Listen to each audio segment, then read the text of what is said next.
Hello everybody, this is Kevin Smith with Board Game Losers, and today I wanted to talk to you about Underwater Cities.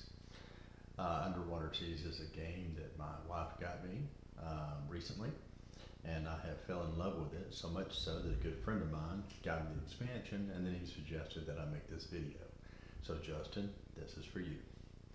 Now, Underwater Cities is a game where you're discovering the next frontier, where you must colonize cities underneath the ocean. The reason for that is, for some reason, Mars is 4 years away from being colonized, and so our only choice is to go down under the sea. So, in Underwater Cities, you're going to compete to build cities, obviously, and transportation tunnels that connect those cities. And you can see here we've got a player board set out, and I'm going to go across some of this in just a second. Also, next to those cities, you're going to have the ability to build buildings, farms, labs, desalination plants, and those are buildings that are going to generate you resources when it comes time to do the resources. Now, the first thing I'd like to show you is I'll start with the standard edition first. I'm going to place one of the player boards here to kind of give you an idea of what you're doing. One of the things that you're doing is, as we said, we're building cities, and so you have standard cities, which are the whitish domes. Of course, they go in the circle areas. And then you're going to have symbiotic cities that will score you points during the scoring portion of the phases each round. So they're a little harder to build, but they do gain you some points. Everyone's civilization is going to start with a normal city here. And then from that point, what they're going to be doing is building these transportation tunnels in between each building. So you might end up with something like this, with a farm. You built a farm. And let's say that you built a symbiotic city here.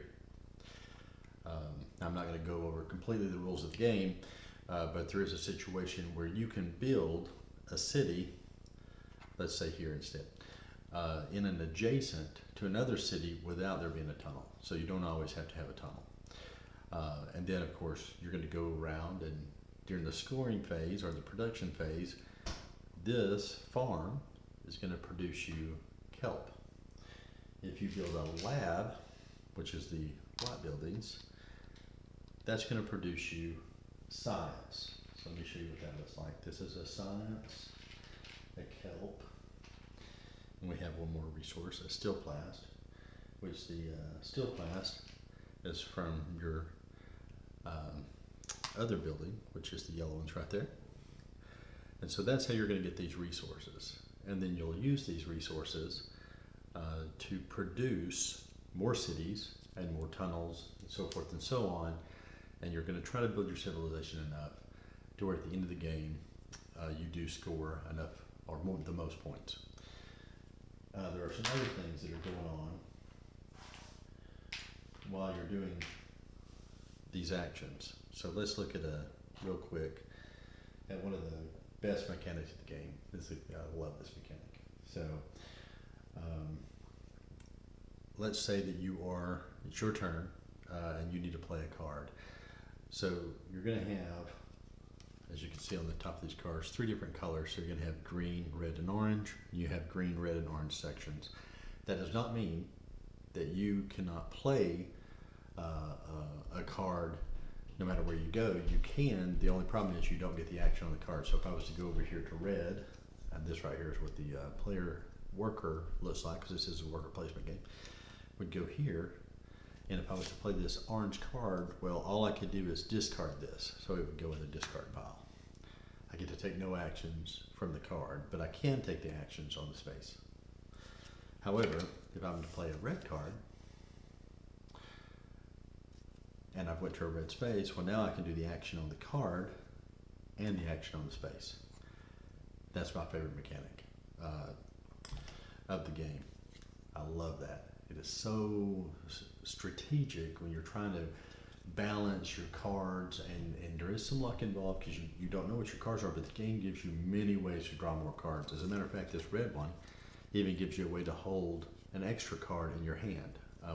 As the game goes on, you only can have 3 cards. This lets you hold 4. I don't know if you can see that there. 4. So that card mechanic, I tell you what, I don't know if I just am not relating that to another game somewhere, but that is just fantastic. The next thing is the production phase. Now, the production phase of this game, if you get some cities out there, you get a lot of resources, and you feel like, oh, I got all these credits, which there's 1s and 5s and 10s in credits, and those credits look like this. So you get those credits, you get a ton of the kelp and the science, and the thing that you're really trying to get is, I think that's called biomatter. And I'll kind of show you that. So on your production phase, there's a card like this, and I don't know, let's see if we can see here, and you can see this first column is what these buildings produce. So if you're looking at the green building, if you have 1 out, you're going to produce a kelp. If you have upgraded one, so you double stack them too high, you'll get a kelp and a victory point. And you can see that biomatter right there, and that's for a desolation building. And you get 1 credit and a biomatter. And the reason that's important is because that's what you need to build these symbiotic cities down here. You can see it's 1 biomatter, a steel plast, a kelp, and 2 credits. Now, I'm going to remove this because I do want to show you real quick the recess board. Now, in the expansion, it came with these recess boards like this, and so we're going to take that. And what this does is it keeps things from sliding around, which I really love. Whoops.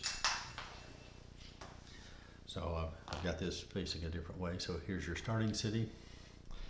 Let's say here's this.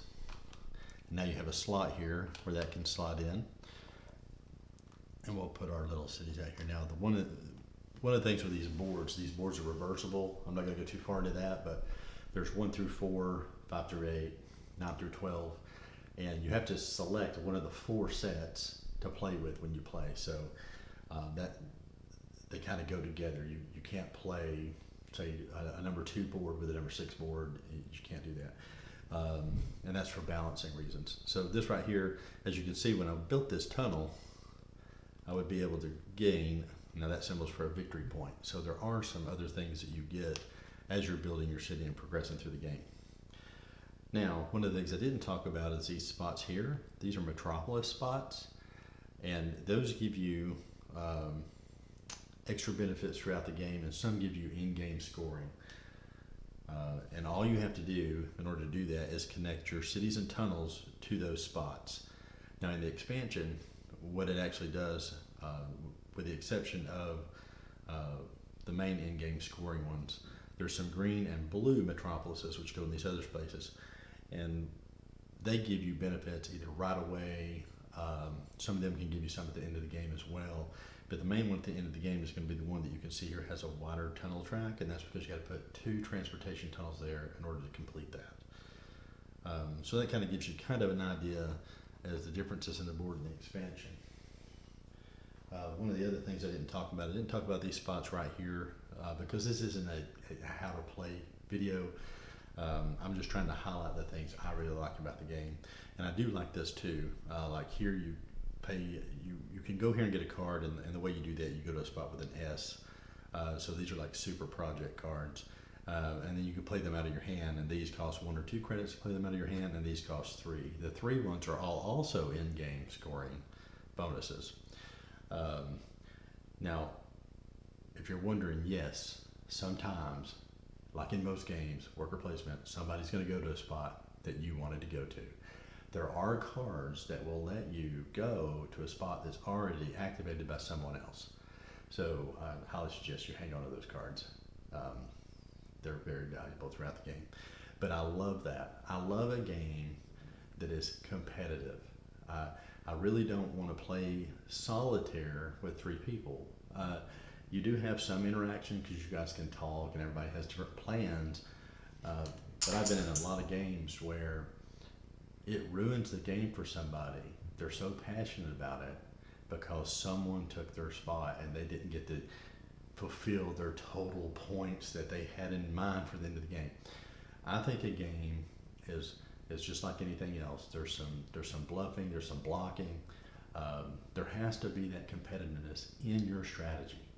Now, if you take that too seriously and you can't handle that, then you may not like that part of this game, but I love it. So, I'll drop on my cards. So let's talk about the 4 different types of cards real quick. So when you play a card, it either goes in your tableau in front of you or it gets discarded for the action on it if you went to the color space matching your card. Now at the beginning of the game, you get some assistance. And these are these cards here. As a matter of fact, in the expansion, they give us more options with some other cards that you can have. The ones that come with the base game are colored and they go with the color character you choose is usually how I do it. But the A cards are activation cards. So once per era, and in this game, I don't know, I've got this over here. Let me slide this way just a little bit. There we go. Over here we have eras. So you have 4 eras, 4 turns in this era. You have 3 in this era and 3 more in this era. And you can see there's a final production, the sprocket symbol is production. There's a final production at the end of the game because resources in the game at the end are worth points. So it does give you an extra last time to produce, which I like that, which that's kind of like what Tapestry does, which I'll get to that in just a second. So these cards, activation cards, just like in Magic the Gathering or something like that, you activate them, turn them sideways. All right, until that era is over. In other words, after the, it doesn't matter when in the first 4 rounds that you do it in that era, until that's over, then, you can't refresh it. But during production, you can refresh it and stand it back up. So that's what an activation card does. And as you can see on this one, you gain 1 skill fast and 1 credit. There are cards that, as you can see, you got the infinity symbol here. So it means from then on, you gain that benefit. So whatever the card says, and this is the one I mentioned earlier that lets you hold an extra card in your hand. And so when you play that, that still goes in your tableau so that it's a reminder of the action you can do. Another one, this is the lightning bolt. We're all familiar with that, or we should be. If you're not familiar, lightning bolt means instant action. So you instantly gain the benefit of the card. And this is like the ones I was telling you. So you pay a credit and you can do a spot that I believe this one is, you can perform the action in a slot occupied by another player. So that is the card that you're looking for. So that takes care of the blocking portion of the game. If you get the card, now there's some luck involved in getting the card, but there are ways where you can draw a lot of cards. So they've really thought that out in this game to make it kind of approachable for everyone. Everyone can play. So this one, the time symbol, that's your in-game scoring symbol. So this would go into your tableau, and you pay 2 credits to get 2 points. So at the end of the game, you can spend 2 credits to get 2 points. Now that is very valuable because I think at the end of the game it takes 4 credits to equal 1 point. So that gives you a lot more points if you have this card, because at the end of the game you turn in all your resources for credits, and then you turn those credits for points. Let's see. Another thing the expansion comes with is some starting resource tiles. You can randomize them, or what you do is you do random player selection, and whoever gets last would get the stack. I think it's equal to the number of players plus 1, and then that person would decide, and then they would pass it to the next person in line. So if there was a 3rd player, then next is the 2nd player, and then the 1st player would go last, with the last person to select. When you use these tiles, you're actually going to start the game in round 2.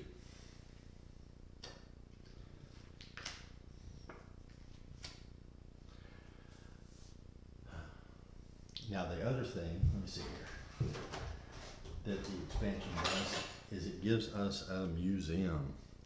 So a museum puts out, let me get my board back over here. Let's get our board back over here. Puts out these random tiles. They're of your player color and they're artifacts, and they go in these spots like this. When you complete or build a building in that target zone, I don't know if you can see the little X there, then you get to take that artifact and you place it in order by Roman numerals. So you got a Roman numeral 1 here. That would be the first place you go, and you put your tile, which lets you instantly draw 2 cards. And then you get to go to the second place once you find your second artifact, and so forth and so on. And you gain even more benefits throughout the game. So this adds a whole other area and aspect to the game to help you generate even more points or have even an alternative strategy as you go on.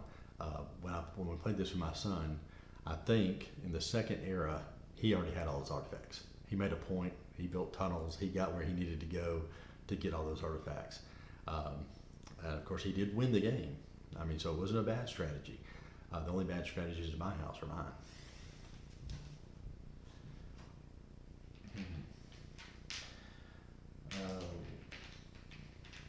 The other thing I love about this game is the turn order track. So you do battle for turn order in this game, like in a lot of games. And you can see right here, you've got this little track here, and they call this the Federation track. And so all the players are going to have their tokens down here, their markers. And what's going to happen is whenever they advance on it, and I think earlier I called this a victory point. This is actually the Federation symbol. So if I went there, I could move up 2 on the Federation symbol, and then I would gain the benefit. So not only does trying to go first give you first player, it also gives you some more resources.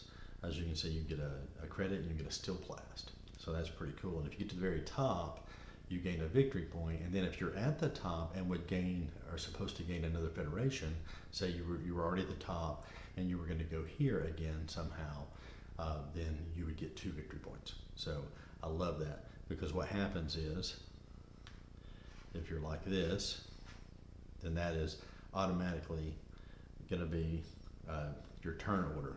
So you're going to know that this person's first, second, third, and you're going to have extra ones. So you're going to have some that stay in the player order section and some that float up and down from the bottom on the track. All right, now onto the final portion of this game is that I absolutely highly recommend this for anyone who hasn't played it. Being able to complete your cities, build those tunnels, make connections, build the buildings, and the buildings give you resources, and progressing through that in the game, and the decision making that goes on, and the player interaction. You can see everybody thinking heavily and really enjoying the game. Oh man, it's just a blast. I love this game. I'm so happy that my wife got me this game. I had saw it, I think when we went to Gen Con, the last Gen Con, I knew about this game, that it was coming out, and I didn't pick it up. I kept putting it off. I definitely shouldn't have put it off. It's fantastic. So one of the things that I see when I do look up, because we all like to look at the reviews of games we love and see what everybody says about them. So one of the things that comes up a lot is this is like terraforming Mars. And the only thing I can figure is that they say that because of the card combos that can come out. If you have cards, infinity cards in your tableau, and then you go to based on the board, and you can trigger things. Other than that, it's really not, because in Terraforming Mars, you're not building your civilization. You're trying to terraform the planet. So technically, you are putting out, cities, metropolises. But other than terminology, I don't see the connection between the two. I think this has a lot, as far as the card combos, it's a lot like Gizmos. Gizmos is a very simple game, but those card combos you can get really come into play. Now, there's a lot more combos in Gizmos than here, but I would think you'd have more in common with that and Tapestry. The reason I say Tapestry is the way the production phases work. That's kind of the end. You're at the end of your era. Now in this game, no one gets to the end of their era before anyone else. In Tapestry, you can get to the end before that. But anyway, yeah, I don't see the other connections. The mechanics in this game where you're matching colors of your card in order to play those actions makes you kind of think, hey, maybe I don't want to do that right now. Maybe I want to wait till I get a card, and you put it off, or you're like, hey, no, I really got to do that action now, so I'm going to sacrifice this card and do it. So, I mean, you have that ability. Man, I can't wait to get this to the table again. I appreciate you taking the time to come and sit with me as I kind of went over a game that I love. Once again, my name is Kevin Smith with Board Game Losers.